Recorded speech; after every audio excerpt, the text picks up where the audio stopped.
Good morning everyone. Welcome to my YouTube channel. It's Mathematics by Sandeep Sharma. आज हम 10th class से exercise 1.2 को complete करने वाले हैं. तो आइए स्टार्ट करते हैं आज का टॉपिक एक्सरसाइज 1.2. देखिए 1.2 एक्सरसाइज में थ्योरम आती है फंडामेंटल थ्योरम ऑफ अरिथमेटिक. देखिए मैं इसकी स्टेटमेंट यहाँ पे नोट डाउन करता हूँ और आपको उसको क्लियर करता हूँ कि क्या मीनिंग रहेगा स्टेटमेंट में, क्या बताया गया है. देखिए स्टेटमेंट है every composite number can B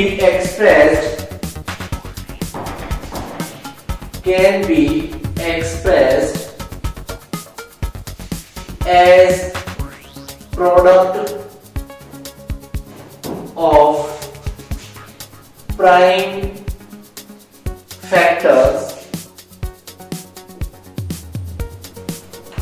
in a unique way.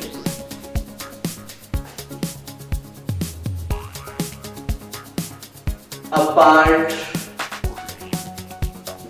from the order of factors. देखिए यहां पे every composite number can be expressed. हम हर कंपोजिट नंबर को एक्सप्रेस कर सकते हैं as product of prime factors, यानी कि प्राइम फैक्टर्स की प्रोडक्ट की फॉर्म में.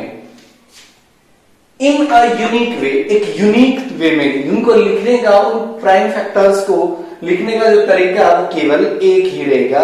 हम केवल एक ही तरीके से उन प्राइम फैक्टर्स में एक्सप्रेस कर सकते हैं. Apart from the order of the factor, apart from the order of the factor, यानी कि वो जो फैक्टर्स हैं उनके ऑर्डर से अलग, यानी कि उनका ऑर्डर कुछ भी हम अरेंज कर सकते हैं, लेकिन जो प्राइम नंबर्स होंगी, प्राइम फैक्टर्स जो होंगे वो सेम रहेंगे, यूनिक रहेंगे. मैं इस थ्योरम को एक एग्जांपल के थ्रू क्लियर करता हूं. हम एक एग्जांपल लेते हैं 120.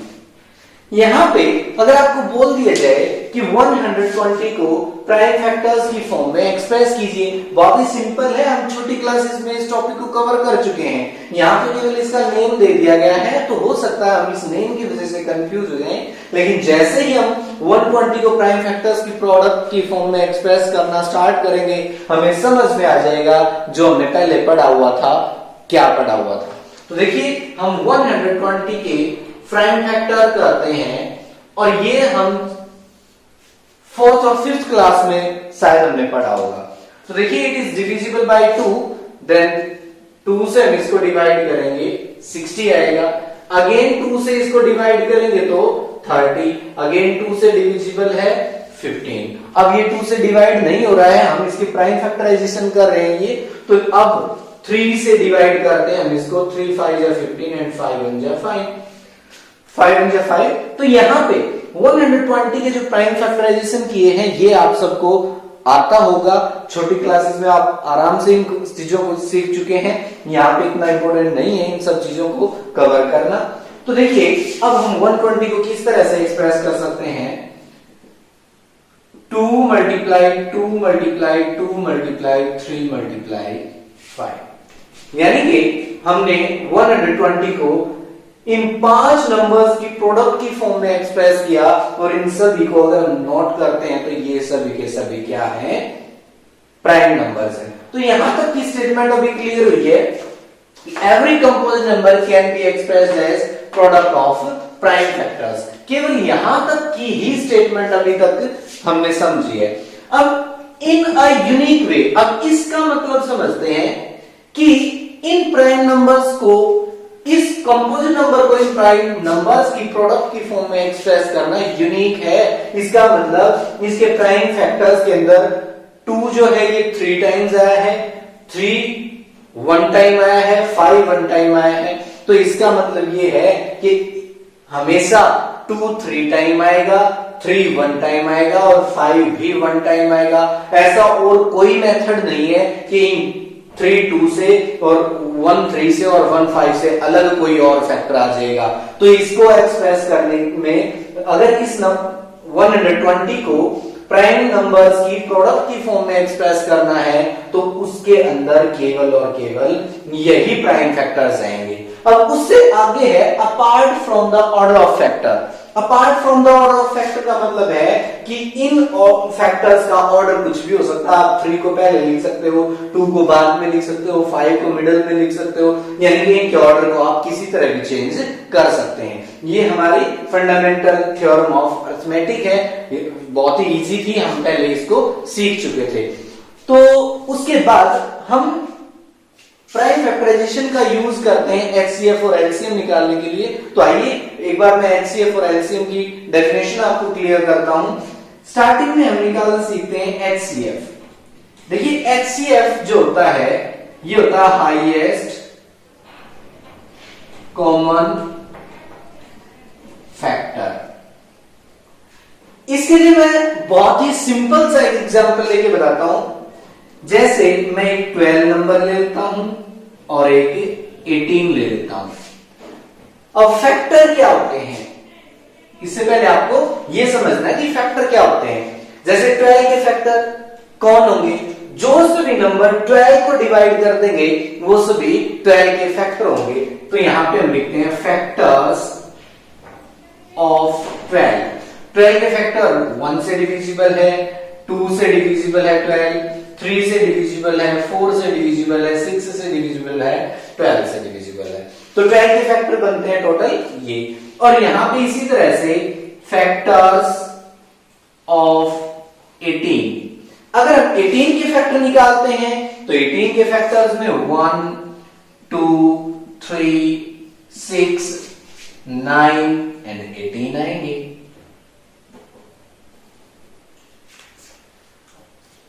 अब HCF होता है हाईएस्ट कॉमन फैक्टर। उससे पहले हम कॉमन फैक्टर निकाल देंगे, यानी कि वो सभी फैक्टर जो इन दोनों में कॉमन है। तो यहां पे कॉमन फैक्टर्स, और इन सब में कॉमन फैक्टर 1 है, यहां पे 2 भी कॉमन है, 3 कॉमन है और एक 6 कॉमन है।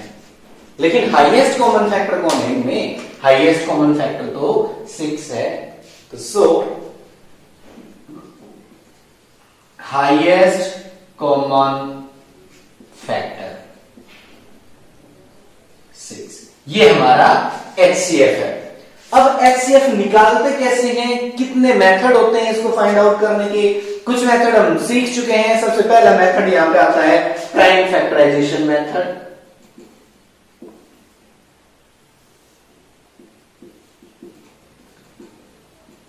प्राइम फैक्टराइजेशन मेथड में हम क्या करते हैं, प्राइम फैक्टर लिखते हैं 12 एंड 18 दोनों के।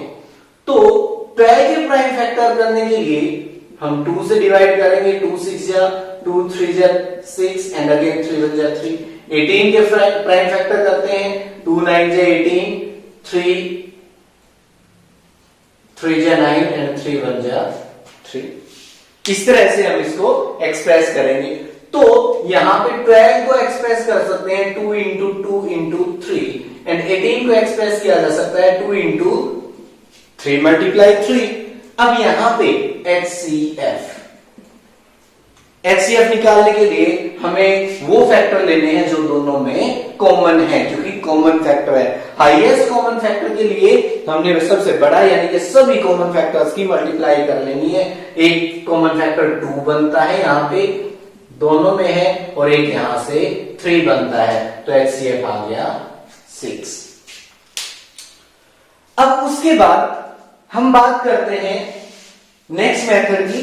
प्राइम फैक्टराइजेशन के बाद हमने नेक्स्ट मेथड सीखा हुआ था डिवीजन मेथड।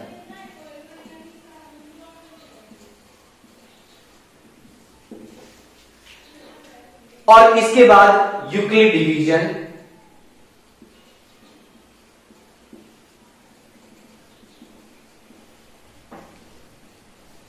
इन दो तरीके से और हमने इन प्राइम नंबर्स के HCF निकालना सीखे थे।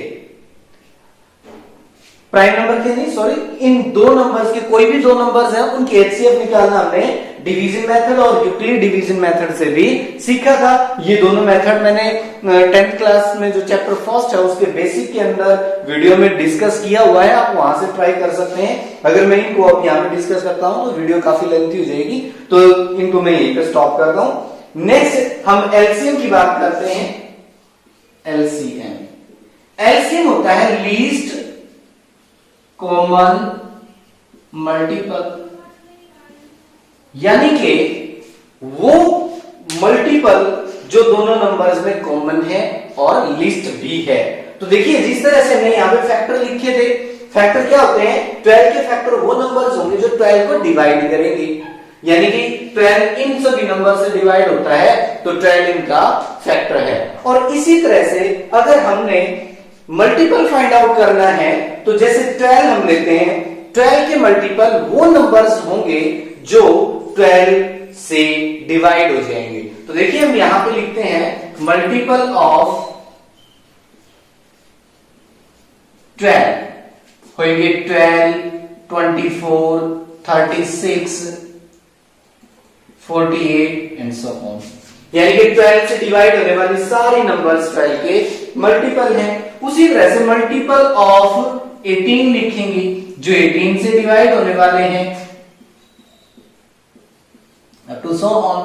लेकिन एलसीएम क्या होगा, कॉमन मल्टीपल होना चाहिए, एलसीएम में कॉमन मल्टीपल होना चाहिए और साथ में वो लीस्ट होना चाहिए, सबसे छोटा। तो देखिए इनके अंदर कॉमन मल्टीपल कौन आता है, 36, और यही सबसे छोटा है। 36 से छोटा कोई भी मल्टीपल कॉमन नहीं है, तो इसलिए एलसीएम क्या बनेगा यहां पे 36।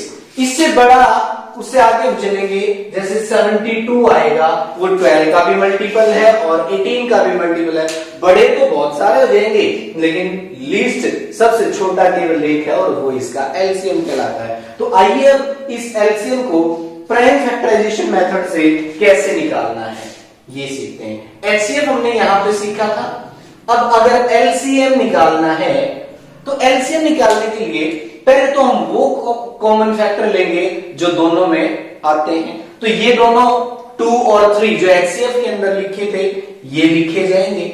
उसके बाद इनसे अलग जो भी फैक्टर बनते हैं हम उनको भी इनके साथ मल्टीप्लाई कर लेंगे। जैसे हमने इन दोनों के तो पेयर बना लिए थे, अब 2 और 3 अलग अलग बचते हैं तो 2 और 3 को भी इसके साथ मल्टीप्लाई में लिख देते हैं, मल्टीप्लाई 2 मल्टीप्लाई 3। तो इस तरह से आप टोटल मल्टीप्लाई करेंगे तो इनकी 36 आएगी। 2 3 जा 6, 6 2 जा 12 एंड 12 3 जा 36। तो इस तरह से ये हमारा एलसीएम आ गया है। तो ये था एचसीएफ और एलसीएम निकालने के बारे में। इस टाइप के क्वेश्चन एक्सरसाइज में जो होंगे आप क्वेश्चन नंबर 2 आप खुद ट्राई करेंगे। लेकिन इसमें एक बात और बता देता हूं कि एचसीएफ तो केवल कॉमन से निकलेगा, लेकिन जब हम एलसीएम निकालते हैं और यहाँ पे 2 से ज्यादा नंबर्स हैं तो पहले तो हम वो नंबर्स लेंगे जो तीनों में कॉमन है, फिर हम वो पेयर लेंगे जो 2 में कॉमन है और उसके बाद जो अलग अलग बचेंगे वो। अगर 4 नंबर्स का एलसीएम निकालना है तो पहले हम वो लेंगे जो चारों में कॉमन है, फिर हम वो फैक्टर लेंगे जो तीनों में कॉमन है, फिर हम वो लेंगे जो 2 में कॉमन है और उसके बाद जो सिंगल अलग अलग बचेंगे उनको मल्टीप्लाई में लिखेंगे।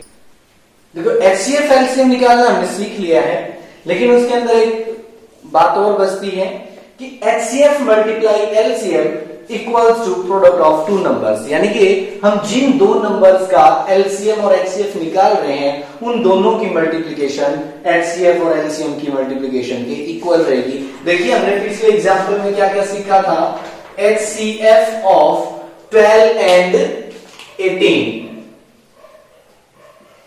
12 एंड 18 का जो एचसीएफ था वो 6 आया था एंड एलसीएम ऑफ 12 एंड 18 वो हमने 36 निकाला था। यहां पे हमारे पास 4 चीजें हैं टोटल, एक एचसीएफ, एलसीएम और 2 नंबर्स। इन 4 में से आपको कोई 2 चीजें कोई 3 चीजें दी गई मिल सकती हैं, फोर्थ आपको फाइंड आउट करना है तो वो आप कर सकते हो। जैसे अगर आपको एलसीएम निकालना है तो प्रोडक्ट ऑफ टू नंबर्स यानी कि 12 मल्टीप्लाई 18 और डिवाइड में एचसीएफ चला जाएगा। अगर आपको एचसीएफ निकालना है तो प्रोडक्ट ऑफ टू नंबर यानी कि 12 मल्टीप्लाई 18 बाई एलसीएम आ जाएगा। तो उसके बाद देखिए मैं इस फॉर्मूले को प्रूव करता हूं। पहले हम एचसीएफ मल्टीप्लाई एलसीएम की वैल्यू निकालते हैं। एचसीएफ 6 है, मल्टीप्लाई एलसीएम 36 है, इनकी मल्टीप्लाई करेंगे तो 216 आएगा। और उसी तरह से प्रोडक्ट ऑफ टू नंबर्स जब हम निकालेंगे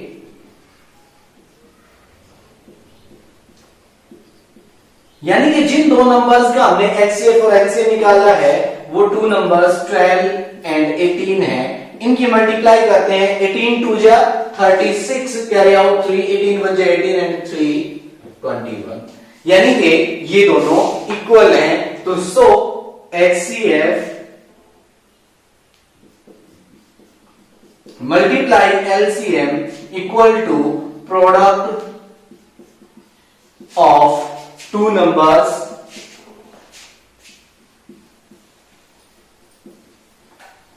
इज वेरीफाइड। ये हमने वेरीफाई कर दिया है। तो इस टाइप का आपका क्वेश्चन नंबर 3 आएगा एक्सरसाइज के अंदर, वहां से आप उस टाइप के जो भी क्वेश्चन होंगे आप खुद ट्राई कर लेंगे। बहुत ही सिंपल है। एक क्वेश्चन और आएगा इसी टाइप का, मैं इसी एग्जांपल में उसको समझा देता हूं। आपको दिया गया मिल सकता है कि HCF of 12 and 18 equal to 6, find LCM. तो इस टाइप से भी आपको कोई क्वेश्चन दिया गया मिल सकता है। तो अगर आपको एलसीएम फाइंड आउट करना है तो एलसीएम जैसा कि हमने यहां पे पढ़ा हुआ है, हम ये वाली कंडीशन लिखेंगे और एलसीएम निकालने के लिए product of two numbers divide HCF आ जाएगा, यानी product of two numbers divided by HCF. तो देखिए product of two numbers 12 multiply 18 divide में एचसीएफ इज 6 गिवन। तो एलसीएम आ जाएगा, यहां से आप इन दोनों की मल्टीप्लाई करके 6 से डिवाइड कर देंगे तो 6 3 जा 18 एंड 12 3 जा 36। ये हमारा एलसीएम निकल गया है। तो यहां आपकी एक्सरसाइज के लगभग 3 या 4 क्वेश्चन तक कंप्लीट हो जाएंगे। बड़े आराम से आप इनको कवर करते हैं। उसके बाद हम नेक्स्ट क्वेश्चन स्टार्ट करते हैं। तो देखिए नेक्स्ट क्वेश्चन हम एक्सरसाइज क्वेश्चन नंबर 5 करते हैं हम 1.2 से। स्टेटमेंट है check whether 6 raised to power n can end with digit 0 for any natural number n। क्या किसी नेचुरल नंबर n के लिए 6 raised to power n digit 0 पे एंड हो सकती है? 0 पे एंड होने का मतलब है जैसे हम 2 की पावर 3 करते हैं, 2 की पावर 3 8 आएगा, 2 की पावर 5 करते हैं 32 आएगा, 2 की पावर 6 करते हैं 64 आएगा। तो देखिए n की जगह 3 रखते हैं तो 8 आता है, n की जगह 5 रखते हैं तो 32 आएगा, यानी कि ये 2 पे एंड होता है। अगर हम 2 की पावर 6 करते हैं यानी कि n की जगह 6 करते हैं तो 64 यानी कि ये 4 पे एंड होता है। तो उसी तरह से क्या n की जगह कोई वैल्यू रखने के बाद क्या 6 की पावर n 0 पे एंड हो सकता है? क्या उसके लास्ट में कभी 0 आएगा? तो देखिए स्टैंडर्ड मेथड में हम इस क्वेश्चन को कैसे कर सकते हैं। तो मैं आपको थिंकिंग प्रोसेस बताता हूं कि आप इस क्वेश्चन को किस तरह से सोच के समझ सकते हैं कि कोई भी नंबर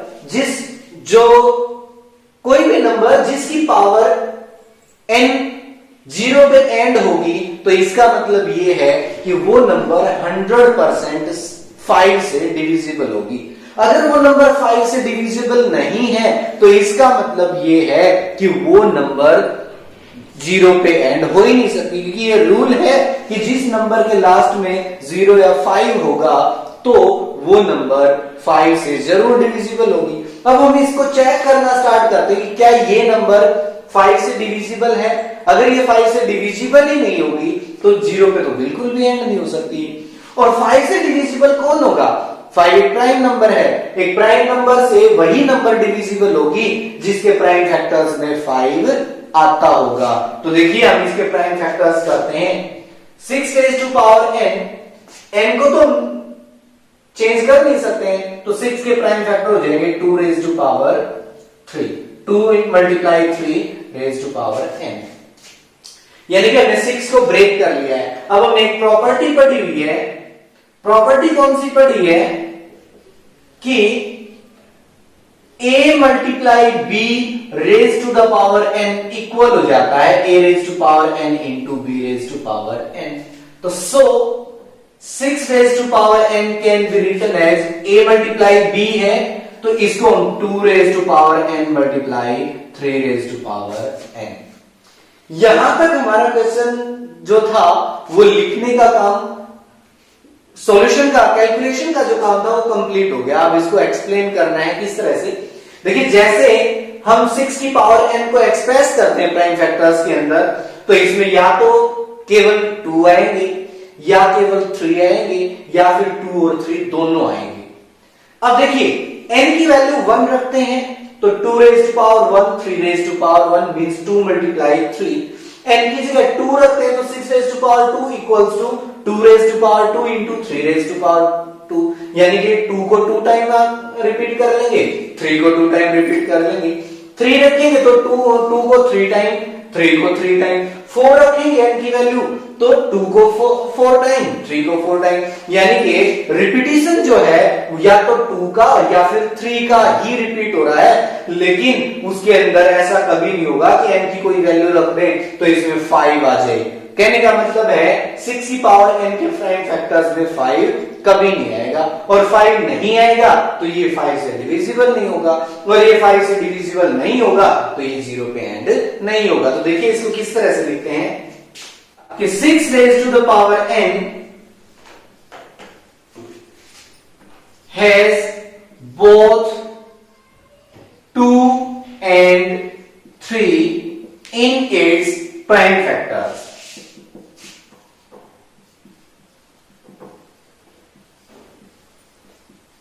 यानी कि इसके प्राइम फैक्टर्स में दोनों 2 और 3 आएंगे, but 5 is not included in prime factors of 6 raise to power n। यानी कि हम यहां पे लिखते हैं it does not has a factor 5। It does not has a factor 5, यानी कि इसके फैक्टर्स में 5 नहीं है। तो 6 raise to power n is not divisible by 5।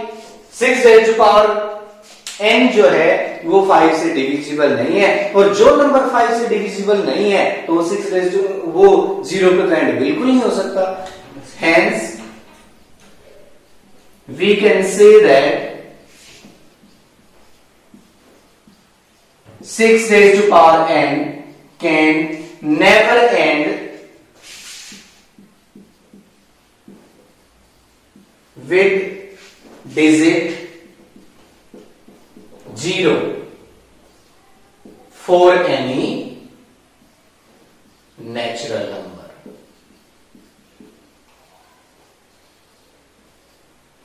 किसी भी नेचुरल नंबर n के लिए जो 6 रेज टू पावर n है वो 0 पे एंड नहीं हो सकता है। तो ये क्वेश्चन था। थोड़ा सा एक ट्रिक आपको याद रखनी कि उसके प्राइम फैक्टर्स में 5 नहीं है, तो इसलिए 5 से वो डिविजिबल नहीं है, तो इसीलिए वो 0 पे एंड नहीं होगा। That's it. तो देखिए क्वेश्चन नंबर 6 आता है, explain why 7 multiply 11 multiply 13 plus 13 and 7 multiply 6 multiply 5 multiply 4 multiply 3 multiply 2 multiply 1 plus 5 are composite. हमने इनको एक्सप्लेन करना कि ये कंपोजिट नंबर क्यों है। तो आपको कंपोजिट नंबर्स की डेफिनेशन पता होनी चाहिए कि कंपोजिट नंबर कौन से होते हैं। जो नंबर्स 1 और अपने आप से अलग एक और अपने आप से अलग अगर किसी तीसरी नंबर से भी डिवाइड हो जाएंगे तो वो सभी कंपोजिट नंबर्स कहलाते हैं। तो देखिए यहां पे मैं फर्स्ट नंबर लेता हूं, सेम मैनर में आप सेकंड को एक्सप्रेस करेंगे खुद। 7 मल्टीप्लाई 11 मल्टीप्लाई 13 प्लस 13। यहां पे देखिए इसमें और इसमें 13 दोनों से कॉमन लिया जा सकता है, यानी कि they both are divisible by 13। अगर हम 13 को कॉमन निकालते हैं तो यहां पे बचेगा 7 मल्टीप्लाई 11 प्लस यहां पे बचेगा 1। यहां पे आप लिख सकते हो कि 13 मल्टीप्लाई यहां पे 77, 11 7 जा 77 प्लस 1 मीन्स 13 मल्टीप्लाई 78। ये जो नंबर है वो 13 मल्टीप्लाई 78। अब देखिए इन दोनों की जो मल्टीप्लिकेशन होगी वो कम से कम 13 से और 78 से तो डिविजिबल होगी ही होगी। एक्चुअल में 78 3 से डिविजिबल होता है, 2 से डिविजिबल होता है और 3 से भी डिविजिबल है। तो इसका मतलब ये है कि ये जो नंबर्स आएगा इनकी जो मल्टीप्लिकेशन होगी वो भी 2 से डिवाइड होगी, 3 से डिवाइड होगी, 6 से डिवाइड होगी। इसी तरह से आगे और भी कुछ नंबर्स आएंगे जिनसे वो डिविजिबल होगी। तो इसका मतलब कंपोजिट है। तो हम केवल सिंपल सा एक ही बात लिखेंगे, it is clearly divisible by 13 and 78. So it is composite number. तो जो सेकंड पार्ट है उसमें आप 5 को कॉमन निकाल लेंगे। 5 बार कॉमन आने के बाद अंदर आएगा 7 into 6 into 4 into 3 into 2 into 1 plus 1। तो यहां पे आपको लिख लेना, बेशक अंदर मल्टीप्लाई मत करें उसमें, यहां पे केवल इतना 5 कॉमन आने के बाद 7 into 6 into 4 into 3 into 2 into 1 plus 1 and लिखेंगे इट इज डिविजिबल बाय 5। यहां पे जो 5 है it is divisible by 5, so it is composite number. Question complete है। देखिए क्वेश्चन नंबर 7 इस एक्सरसाइज का लास्ट क्वेश्चन है। स्टेटमेंट लिखी है, there is a circular path around a sports field. एक खेल का मैदान है, उसके चारों ओर एक सर्कुलर पाथ है। Sonia takes 18 minute to take 1 round of the field. इस फील्ड का एक चक्कर लगाने के लिए सोनिया को 18 मिनट लगते हैं, व्हाइल रवि टेक्स 12 मिनट और रवि को 12 मिनट लगते हैं। Suppose they both start from the same point at same time in the same direction. मान लीजिए वो दोनों एक ही पॉइंट से एक ही टाइम पे और एक ही डायरेक्शन में चलना स्टार्ट करते हैं। तो यहाँ पे पूछा गया है after how many minute will they meet at the starting point, कि कितने टाइम के बाद वो दोनों स्टार्टिंग पॉइंट पे फिर से मिलेंगे।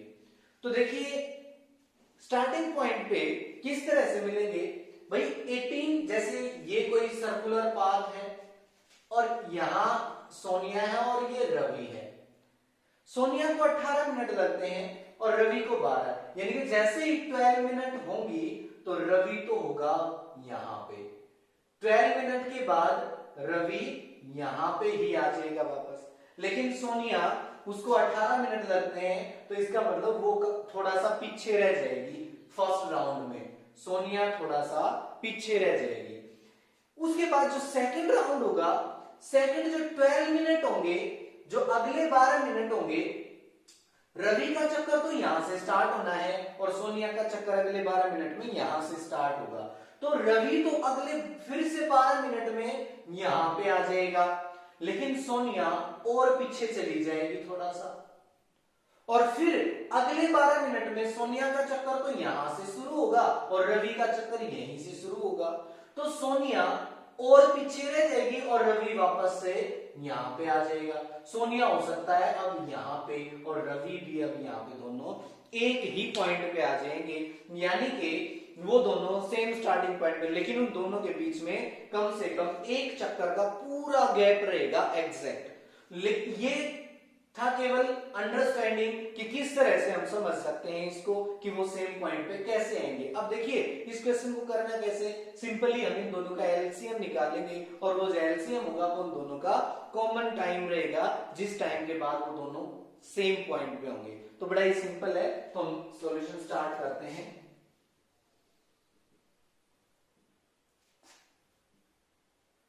Sonia takes time to complete one revolution,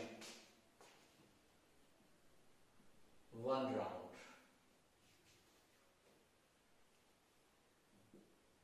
18 minutes, यानी कि सोनिया को 18 मिनट लगते हैं।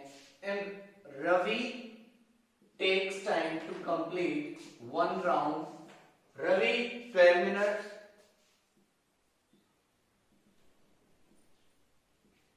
उसके बाद they will meet again at starting point. वो दोनों फिर से स्टार्टिंग पॉइंट पे मिलेंगे कितने टाइम के बाद, that will be the LCM of 12 and 18। और ये जब एक्सरसाइज जब मैंने टॉपिक स्टार्ट किया था उसमें 12 और 18 का एलसीएम निकालना बताया था, वहां पे 36 आया था। तो मैं इसको सॉल्व नहीं कर रहा हूं, डायरेक्ट लिख रहा हूं, वो आप खुद ट्राई करेंगे इस तरह से प्राइम फैक्टर्स के साथ। चलो कर ही देता हूं। यहां पे 12 है, 2 6 जा 12 एंड 2 3 जा 6, अगेन 3 1 जा 3, यानी कि 18 के प्राइम फैक्टर्स बनते हैं 2 मल्टीप्लाई 3 मल्टीप्लाई 3, 12 के प्राइम फैक्टर्स बनते हैं 2 मल्टीप्लाई 2 मल्टीप्लाई 3। अब एलसीएम बताया था जो कॉमन है दोनों में, पहले कॉमन फैक्टर्स लिए जाएंगे 3 और उससे अलग जो बचते हैं 3 और 2 वो भी ले लिए जाएंगे। 2 3 जा 6, 6 3 जा 18, 18 2 जा 36। तो कितने टाइम के बाद, they will meet again after 36 minutes. 36 minutes के बाद वो दोनों स्टार्टिंग पॉइंट पे फिर से होंगे। ये क्वेश्चन कंप्लीट है। इस टाइप के और भी क्वेश्चन आ सकते हैं। एग्जाम्पल हम दे सकते हैं कि हमारे पास 3 डोर बेल है या फिर कोई किसी भी टाइप की बेल है, एक 12 मिनट के बाद बजती है, दूसरी बेल 18 मिनट के बाद बजती है और एक थर्ड है वो 24 मिनट्स के बाद रिंग करती है।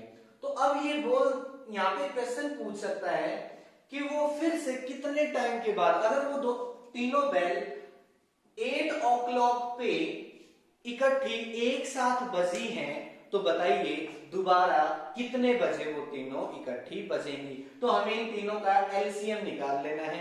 एलसीएम निकालने के बाद जो इन तीनों का एलसीएम आएगा उतने टाइम के बाद, उतने मिनट के बाद वो दोबारा फिर से बजेंगी, तो उतने मिनट्स को 8 o'clock में ऐड कर लेंगे। उसके बाद जो टाइम आएगा उस टाइम पे वो तीनों फिर से इकट्ठा एक साथ बजेंगी।